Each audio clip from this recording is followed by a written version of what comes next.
Shalom, salam sejahtera untuk kita semua. Perkenalkan, nama saya Abraham Di Octavianus dari kelas C dengan NPM B1A025146 dengan matkul Ilmu Negara. Pada kali ini saya akan mempresentasikan hasil resum saya mengenai zaman Romawi kuno. Zaman Romawi kuno, perkembangan ilmu pengetahuan dan ketatanegaraan Romawi. Pada masa Romawi kuno, ilmu pengetahuan, khususnya ilmu kenegaraan, tidak berkembang sebesar pada masa Yunani. Namun kontribusi bangsa Romawi dalam praktik ketatanegaraan sangat signifikan dan mempengaruhi sistem ketatanegaraan di seluruh dunia. Berbeda dengan Yunani yang banyak menghasilkan pemikiran teoritis, Romawi lebih menekankan aspek praktis. Konsepsi kenegaraan Romawi dapat dilihat dari praktik-praktik ketatanegaraan dan lembaga-lembaga hukumnya. Sementara Yunani banyak membukukan pemikirannya. Perbedaan antara Yunani dan Romawi. Yang pertama, perkembangan ilmu pengetahuan di Romawi lebih fokus pada hal-hal praktis. Sedangkan di Yunani lebih suka berpikir secara teoritis termasuk tentang negara dan hukum.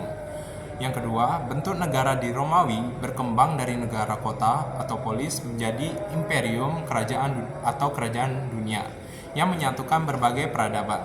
Sebaliknya, Yunani awalnya bersatu akhirnya terpecah belah. Sistem pemerintahan Romawi. Awalnya Romawi berbentuk monarki dengan dewan perwakilan yang terdiri dari kaum patrisia atau ningrat. Setelah raja terakhir diusir, terjadi konflik antara patrisia dan plebela atau rakyat jelata yang diselesaikan dengan konsul yang bekerja sama dengan dewan pemerintah. Romawi mengalami perubahan dari kerajaan menjadi demokrasi, tetapi dalam keadaan darurat seperti perang. Kekuasaan dipusatkan pada seorang diktator yang memiliki wewenang mutlak untuk sementara waktu. Setelah keadaan normal, sistem demokrasi kembali diterapkan. Peran ajaran Stoa. Romawi menggunakan ajaran Stoa dari Zeno sebagai dasar ketatanegaraannya. Ajaran ini bersifat universalisme, mencakup seluruh dunia dan bersifat kejiwaan. Berbeda dengan universalisme Yunani yang terbatas pada polis dan bersifat kenegaraan, universalisme Romawi bersifat politis dan praktis. Perbedaan prinsipal antara Yunani dan Romawi. Hubungan negara dan warga negara. Di Yunani, warga negara adalah bagian dari negara dan tidak memiliki hak untuk menggugat negara. Di Romawi, warga negara dipisahkan dari negara dengan hubungan antar warga negara diatur oleh hukum perdata atau privat dan hubungan dengan negara diatur oleh hukum publik.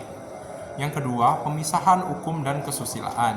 Di Romawi, memisahkan hukum dari kesusilaan serta membedakan negara dan masyarakat sebagai entitas yang abstrak. Yang ketiga, ekspansi dan sistem pemerintahan. Karena wilayah Romawi semakin luas, pemerintahan tidak bisa lagi dijalankan secara sentral. Romawi dibagi menjadi provinsi-provinsi yang dipimpin oleh seorang praetor atau pejabat. Demokrasi ala polis tidak dapat diterapkan di imperium karena risiko pemberontakan dari bangsa-bangsa taklukan. Untuk mengatasinya, Romawi menerapkan sistem divide et impera atau memecah belah dan menguasai agar bangsa-bangsa taklukan tidak bersatu dan memberontak. Yang keempat, perkembangan hukum di Romawi diperluas dengan jus gentium, hukum antar negara yang bersifat umum dan adil untuk semua bangsa. Hukum ini didasarkan pada rasio abstrak yang adil dan tidak mungkin salah. Pemikiran ini kemudian berkembang menjadi jus natural, hukum alam yang dipengaruhi oleh filsafat Stoa. 5. Pandangan tentang negara di Romawi. Negara dipandang sebagai badan hukum yang terpisah dari masyarakat dengan kepentingan dan tujuan sendiri. Kekuasaan negara tidak mutlak karena berasal dari rakyat. Dalam hukum perdata, negara dapat dituntut oleh warga negara jika tindakannya merugikan. Kekuasaan rakyat diserahkan kepada penguasa atau raja secara tidak turun-menurun. Namun dalam praktiknya, hal ini memungkinkan munculnya diktator seumur hidup seperti Julius Caesar yang mengubah Romawi dari demokrasi menjadi monarki. Meskipun demikian, kekuasaan tertinggi tetap dianggap berasal dari rakyat. Pemikir-pemikir Romawi. Yang pertama ada Polybius. Sejarawan Yunani mempelajari sistem ketatanegaraan Romawi mengembangkan siklus teori yang menjelaskan perubahan bentuk negara secara siklus dari monarki ke tirani, ke aristokrasi, ke oligarki, setelah itu demokrasi, ke oklokrasi lagi, dan kembali ke monarki. Tiap bentuk pemerintahan yang baik mengandung benih kehancuran, dan sebaliknya pemerintahan yang buruk mengandung benih kebaikan. Polybus mengusulkan bentuk pemerintahan campuran seperti di Romawi yang menggabungkan unsur terbaik dari monarki, aristokrasi, dan demokrasi. 2. Cicero, pemikir terbesar Romawi tentang negara dan hukum, karyanya De Republica dan De Legibus. Terinspirasi dari Plato, negara harus berdasarkan rasio murni atau hukum alam kodrat, bukan sekedar hasil kesepakatan manusia.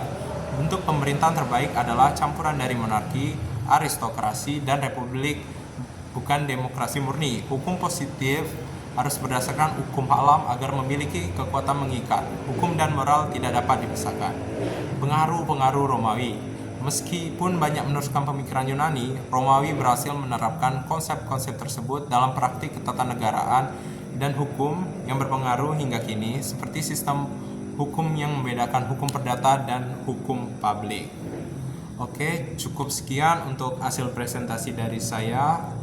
Bila ada salah kata ataupun perkataan yang menyakitkan, saya mohon maaf. Saya akhiri. Wassalamualaikum warahmatullahi wabarakatuh.